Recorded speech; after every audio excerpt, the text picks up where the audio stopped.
I'm not complaining, but have you ever had a good game week and you've just looked at other players and still wanted them? That's pretty much how Game Week 5 went for me. What's up, guys, and hope you're having a great Monday. Welcome to FPL Today and welcome to the Gameweek 6 Team Selection, where we discuss how I did in Game Week 5 and then look forward towards what I'm going to do for Game Week 6 to improve my rank and also try and help you with some insight to help you with your FPL rank as well. So in the comments down below, let me know how you did in Game Week 5, whilst also hitting that like button, subscribing and hitting that notification bell. All are small things that really help the channel out and show your support for FPL Today.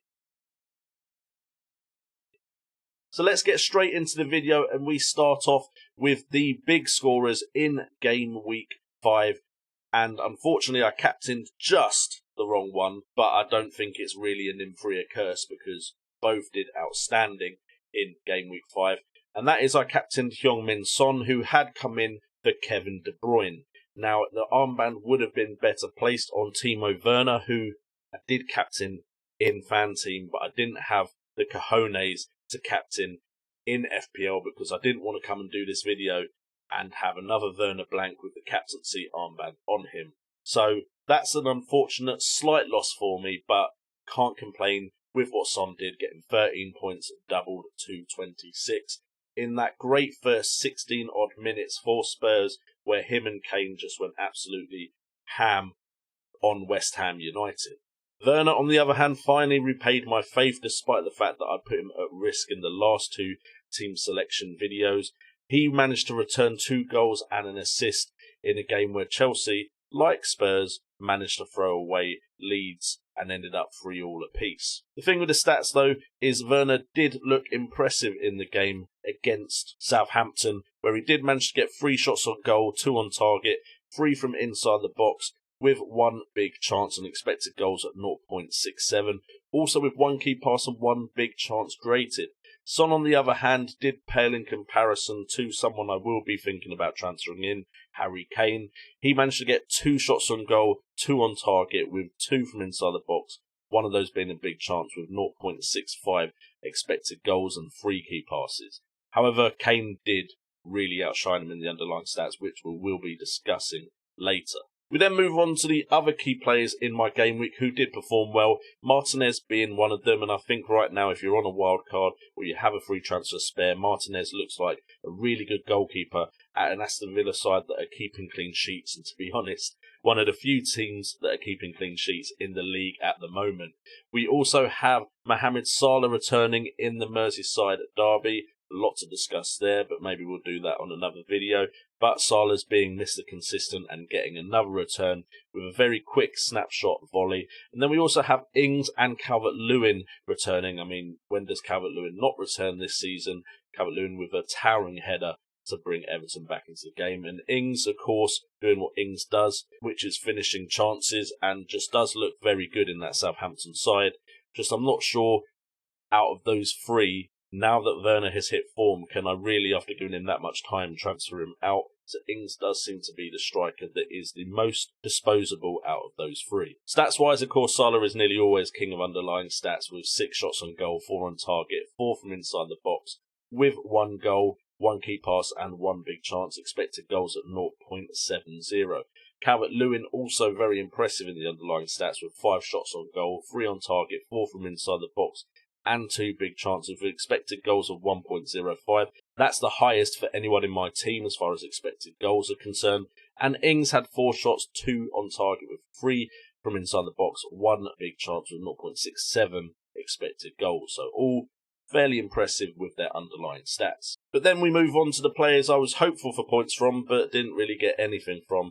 One being Lamptey, who was in a game against Crystal Palace. Always a cagey affair, that rivalry there between Brighton Hove Albion and Crystal Palace. Lamptey did concede the penalty that Wilfried Zaha did convert, but that hasn't really had any effect on his score. Trent Alexander-Arnold, again, had chances this time in the game week, but didn't really return any points.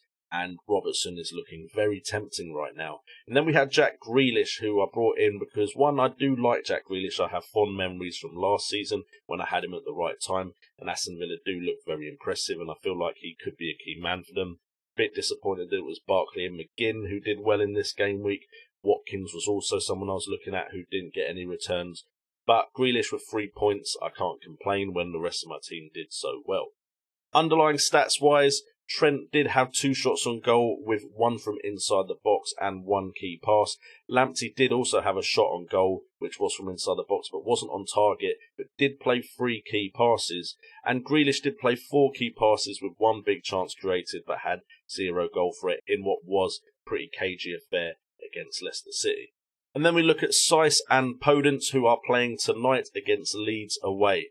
Now, hopeful for a clean sheet, but Leeds do look like a side that can score goals, and Podence is another player that is probably on his last legs in my side, purely because he did have that slight injury knock, which didn't see him play in one game. But also I'm a bit worried now about Neto and Traore. I thought Podence would be the favoured option, but now, of course, there is a debate that Neto could be a better option, and Traore has always looked like a favoured player at Wolves. So I'm a bit worried about game time there for Podence, and also Wolves don't necessarily impress me as much as some other teams out there at the moment, as far as the FPL game is concerned.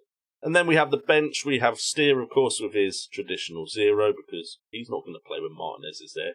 Taylor does have West Bromwich Albion away tonight as well. If he comes on for Seiss or Podence, I won't be too fussed with that, because I think there's a decent chance of a clean sheet there. Burt getting 0, he looks like a bit of a wasted transfer on my wildcard now.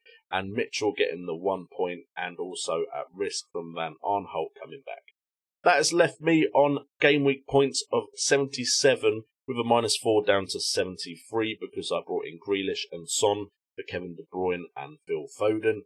Bit annoyed about Phil Foden actually getting a return, but season long, I think I can go without Man City for a couple of game weeks. I know it's risky. Game week average is currently at 50 points. Hopefully we stay significantly above that average. And overall points right now, before Monday's games, is 292 points, with an overall rank of 849,788, which means I'm back in the top 1 million, which I'm very pleased about. So we now look at the players at risk, and unfortunately, Podence is a transfer from my wildcard that is already at risk, because I just think there are better options out there than Podence in his price bracket, and potentially that I can move up in price to or down in price to, depending on my strategy moving forward. The main points for looking at Podence and why I might transfer him out are the fact that Neto and Traore do compete for places with Podence in that Wolverhampton side. I think Raul Jimenez, of course, isn't going anywhere in that starting lineup. Wolves also not as expansive or explosive as other sides in the Premier League currently, and also I'm looking at other midfielders in those more expansive and explosive sides. The fixtures also do turn soon. There's still, I think, 3 good fixtures for Wolves before it gets a little bit more difficult. That being said, Wolves are a side that do sometimes perform very well against the big top 6 teams. I'm also hoping that by putting him at risk means he performs tonight and gets me even more points, because that seemed to work for Timo Werner, but of course I did have to put him in there for at least 2 game weeks. The other player at risk is Trent Alexander-Arnold, which is a shock to me, because ask me at the beginning of this season and I was saying he was one of those players that you needed to have in your side and would be one of the first names on my team sheet. But right now he's failing to impress, while Robertson, the slightly cheaper, is doing the business. Also now with Liverpool's defence not having Alisson and Van Dijk in it, I do worry about the fact that clean sheets won't be that regular. Robertson, like I said earlier, is outperforming Trent. Clean sheets are a rarity this season as well anyway, so Van Dijk and Alisson out with very few clean sheets in this season means he only really has attacking output to get those points. And funds could be used better elsewhere if he doesn't start to perform, because there are plenty of attacking options that are hitting the back of the net or creating chances for their teammates to. So before we move on to Game Week 6, let's quickly hear a word from partner to the channel, Fantasy Football Hub. All the data on FPL Today is taken from the Fantasy Football Hub, with tools such as player comparison to choose the best players out of 2 options, Opta-Stats tables to see who could be hitting form soon and who will be amongst the goals, and a fixture ticker so you know who has not just the form but also the fixtures to match, and so much more, like articles and coverage of other fantasy football games. Ask yourself why you haven't joined the Fantasy Football Hub. It's just £2 a month to unlock your FPL potential.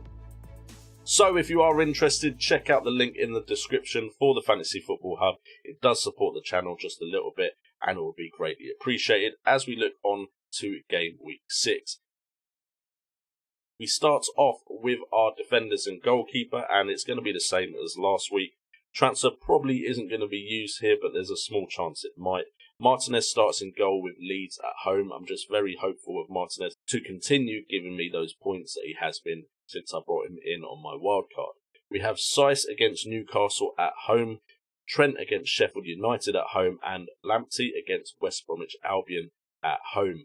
All of these are favourable fixtures for me because they're home ties, so hopefully we get some clean sheets in this one. But if I had to pick the two players I think are going to return out of my defence, my hopes rest a lot on the shoulders of Trent Alexander-Arnold and Lamptey. Because Sheffield United at home, I think this season teams are starting to figure Sheffield United out a little bit. They are still a decent defensive outfit, but not as good as they were last season. And I think Liverpool really do have something to prove, and they are shipping in goals at the moment, so they need to be scoring them at the other end. As far as a side that might not be able to score against them, Sheffield United definitely fit that bill, as they're not a high-scoring side.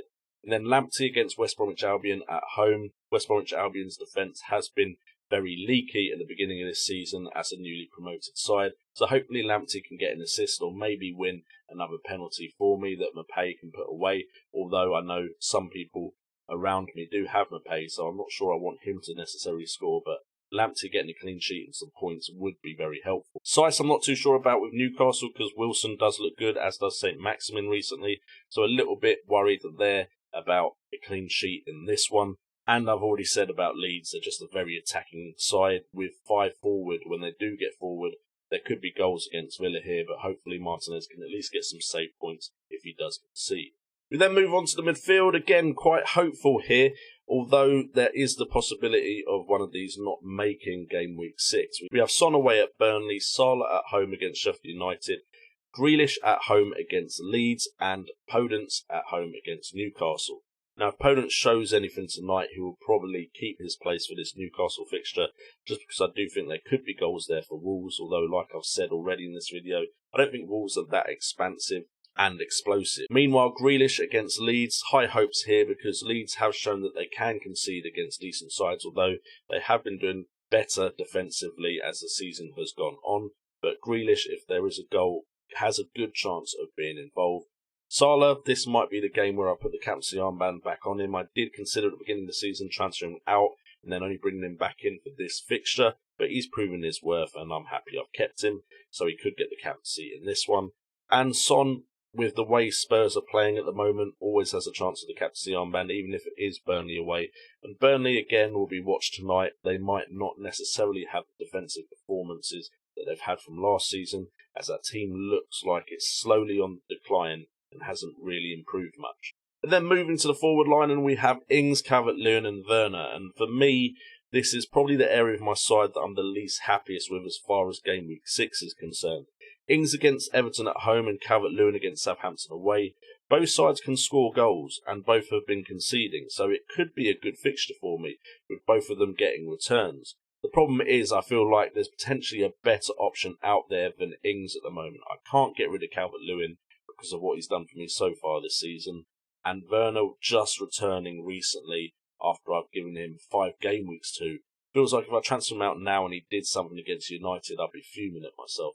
So Ings could go, even though he's the one with the home fixture. He's also the one playing for the side that I'm probably most concerned about as far as scoring goals. The thing is, I wouldn't necessarily put either Southampton or Chelsea as the top sides for goals this season, from what I've seen so far, although Ziyech coming back and Pulisic in that Chelsea side means they probably have a little bit more time to convince me. So Ings is a little bit at risk. That being said, despite the fact I'm not happy with it, I could see how goals would come from this front three.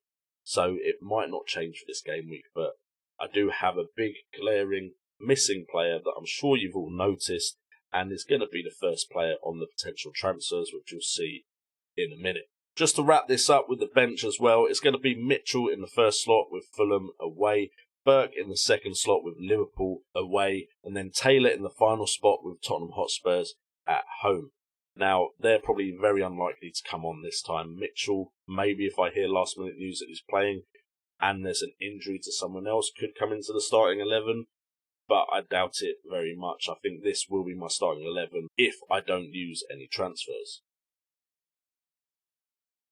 So we move on to the potential transfers, and you can see that there's 4 players I'm considering this game week to bring into the side. Now, my early plans were to bring in Rodriguez potentially for Podence because I do have the money in the bank to make that move.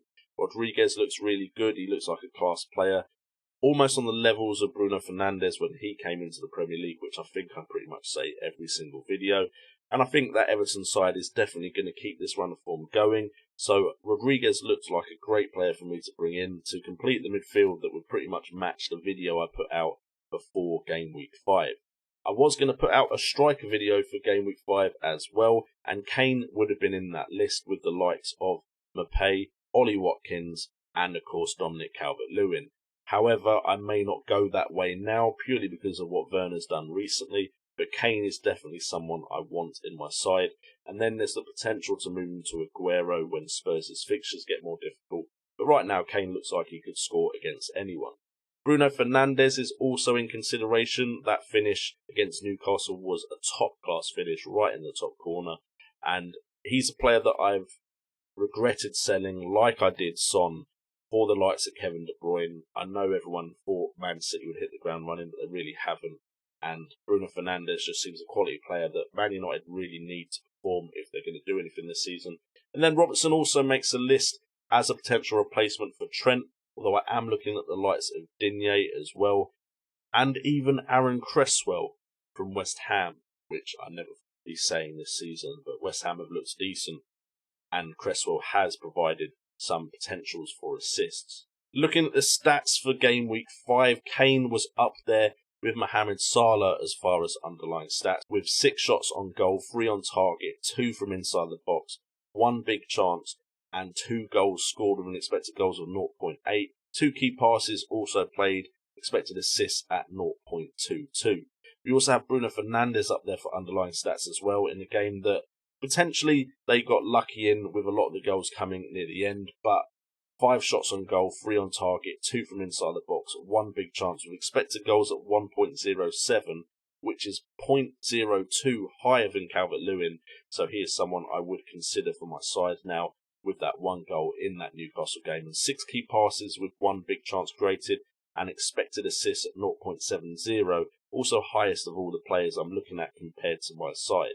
We have Rodriguez also considered with 2 shots on goal, 1 on target, with a 0.14 expected goal, so goal threat isn't really there, but key passes at 3 and 1 big chance created, with expected assists at 0.49. He is a player I'm considering. I just feel like Bruno Fernandes probably has more goal threat than Rodriguez does, and that would take a lot of value moving in my side to get to Bruno Fernandes. And then finally Robertson, who didn't have any goal threat but had 3 key passes, which is 2 more than Alexander-Arnold, and 2 big chances created, which is higher than Alexander-Arnold as well, with 0.86 expected assists, again higher than Arnold's 0.05. So Arnold's bringing the goal threat, but Robertson's really outperforming him as far as creativity to create chances for his teammates.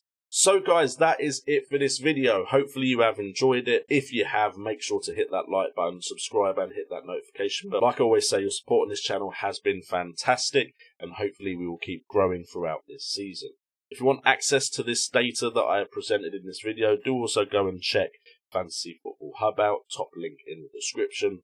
And stay tuned to the channel for some more videos this week, and also feel free to find out when the FPL Wildcats are streaming, because I will be doing the live stream with them this week, where at least I will finally have a decent score to talk about. With all that being said, thank you guys for watching the video one more time. I've been JNO, this has been FPL Today, and remember, it's all about the game.